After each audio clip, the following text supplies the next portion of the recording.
Hello there and welcome to my channel Novice Modelling in a Midlife Crisis. My name's Andy and I'm just giving you the second update on my 172 Shoki Nakajima KI-44 Tojo by Tamiya. As we discussed, this is rather an old kit, and old kits do come with some problems, especially for novice muppets like myself. We've had a little bit of a disaster today. We've had a bit of an issue with our airbrush, which seemed to be a bit sporadic and a bit clogged. It's probably down to my lack of care and attention. So as we say, the show must go on. So we've ordered a new one, which is going to be turning up tomorrow. We're currently soaking all the bits in thinner, so we're going to see if we can't get it back to life at some point. So because I'm feeling a little bit blue, I'm going to open my bottle of Toki Suntory whiskey and have myself a little dram. And following that, I'm going to wash it down with a bit of Sapporo Premium Lager, and I'm going to top into some of these Mitsuba, which are pretty nice. I've already had some of these. I'll have one of them in a minute and I'll tell you about it anyway. So cheers.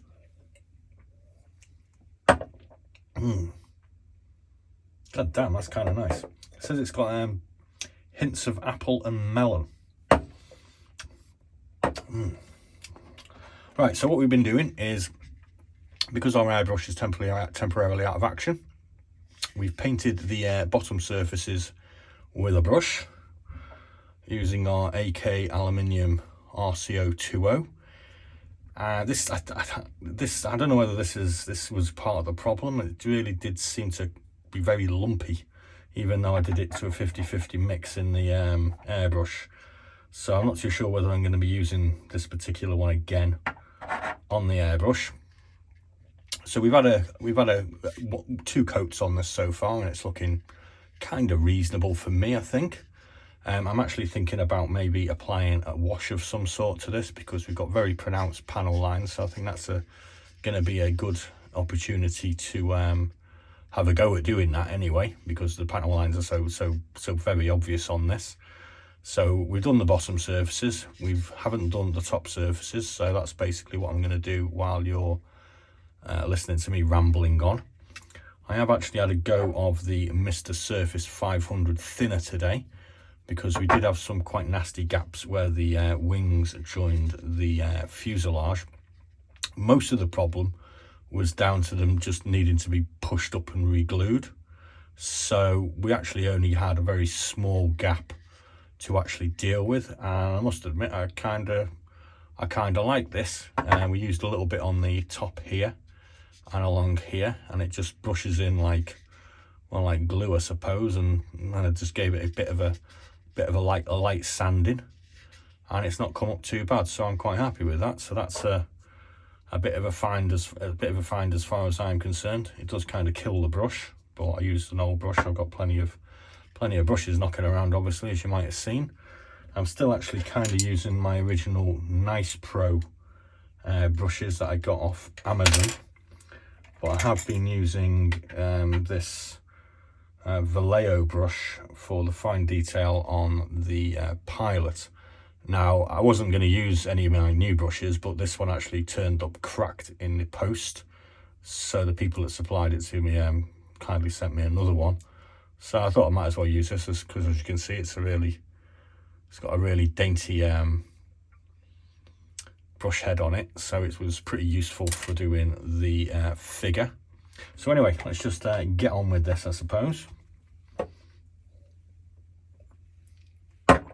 Oh yeah, let's just have a Mitsuba. Now, these are peanut flavoured. I don't really know what they are. It's kind of like a corn snack. It's crunchy. It's kind of nice and moreish.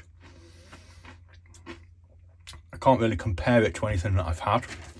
There's lots of different sort of styles and colours, but they all kind of taste the same.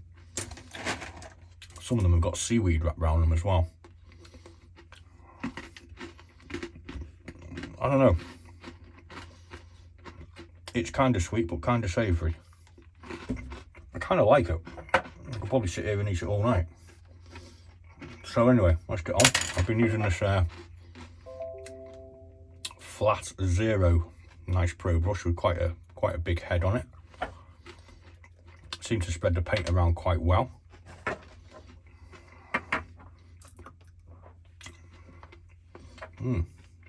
Bloody good they are. I managed to get paint all over my hands already. Great. Right, let's get on this. So yeah, it's a bit of a pain with the old airbrush packing in, but these things happen, and like they say, the show must go on. And just to be on the safe side, I actually ordered 2. They're only cheap ones that I've got. I got them off Amazon, and I got 2 for $39.99. So I don't really see the point in buying an expensive one just yet, because, well, I've managed to kill one already. So, you know, that doesn't bode well for the future.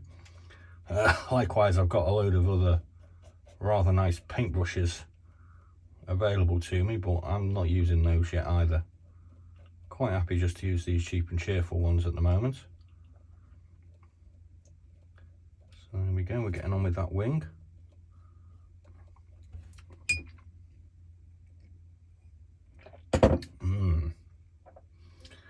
Incidentally, Sapporo Lager, premium Japanese beer. I did actually have a look. Brewed in Italy. Another fraud. Well, never mind. It tastes okay. It's better than Carling anyway. Ugh. So there's our first wing done.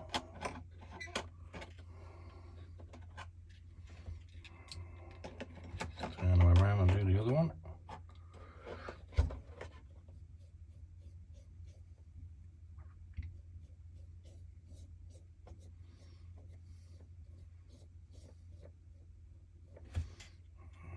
I've been listening to some Tomoyasu Hotai.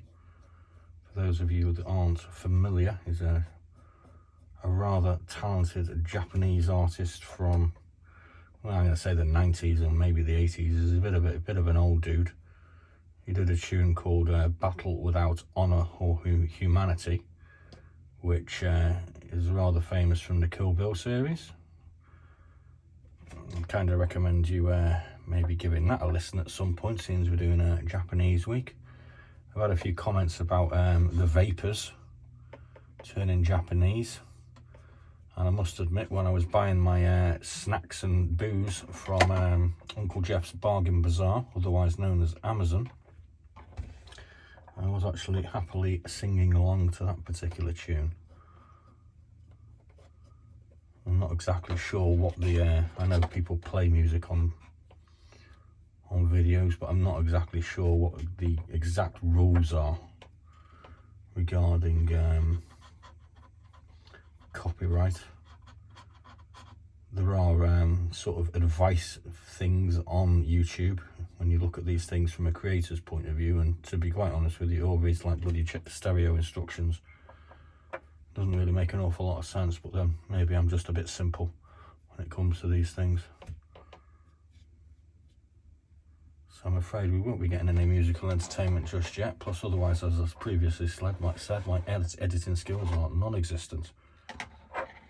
So the whole thought of putting music onto a film and editing a film at the moment is just, it's just beyond me. It's not beyond me, but I just can't be bothered.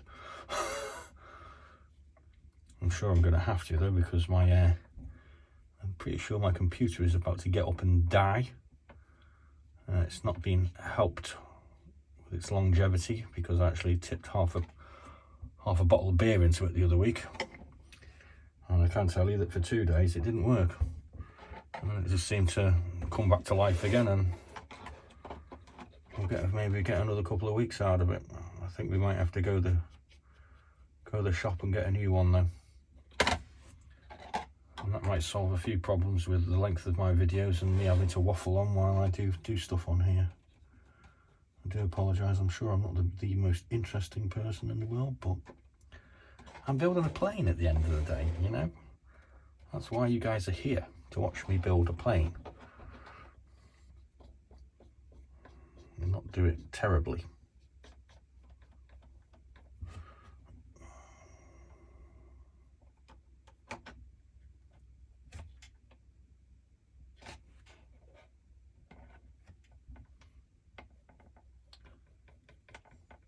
So we have had a bit of a delay today, trying to figure out this airbrush situation and then get a new one. And then I was feeling just a whole little bit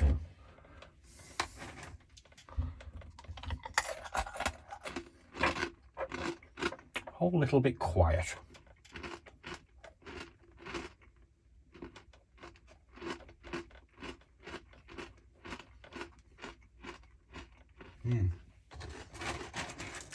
I still can't figure out what to compare them to.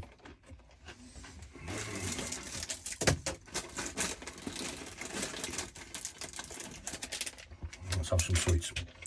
There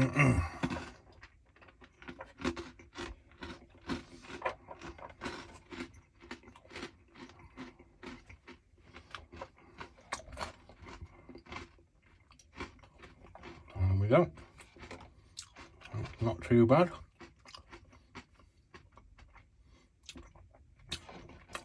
Think about the aluminium when you do planes. I seem to remember I had a B17 and a B25 when I was younger, when I was 12 or 14. They were part of my original air flotilla, air group, whatever you want to call it. And they are very silver. I mean, this one on here looks weathered and battered. So I think we're definitely going to have to get some weathering on it. It's currently 10 to 10. I'm going to let this dry and see how it dries off and see if we need to do any more. And then I'm actually going to think about what I'm going to do next, because obviously I need to put these big white stripes on the wings. I'm kind of assuming that they go on the top of the wing as well. Yeah, they go on the top of the wing as well. And we get a big white stripe around the fuselage, so that's probably quite easy to do. This whole red flash going on here, that's looking a little bit more difficult, but I'm sure I can figure something out. So I might have a little go at doing some practice some practice masking on it, and then I might paint it before I go to bed, and I'll check in with you tomorrow on this. So you won't be seeing any more of this this build this evening, because watching me paint this silver again, that can't be very interesting. Going back to the big haul I unboxed the other day, I've had a load of requests for what's in the boxes on that. Obviously we're going to do the what's in the boxes for the Japanese kits on the day that I produce them, because that just seems logical. So I'm going to do a quick what's in the box on this Thunder Models US military motorcycle 741B Indian. I've had a few requests for this, and I must admit when I saw it I went, oh my god, I got to buy one of these. So yeah, so I'm going to finish up here, and then I'm going to do a what's in the box for this, and that'll be me done pretty much for the evening. And I'll check in with you tomorrow after I've done this one, and we'll see how far we got on with this tonight. So thanks for watching. I hope you enjoyed my waffle. Oh yeah, I'm just going to eat this sweet so we can have the first taste of Japanese sweeties. Oh, it's a lolly. It's a green lolly, and I have no idea what flavour that is. It's got some grapes on it. Yeah, I reckon that's probably grape flavour. That's rather nice. Yeah, so I'll leave you with that. First Japanese sweetie of the day. We've had some Mitsuba, which is pretty damn good. And I must admit that whiskey's quite nice as well. So thanks for watching. I'll see you a bit later on with a what's in the box. And I'll see you tomorrow. Be seeing you.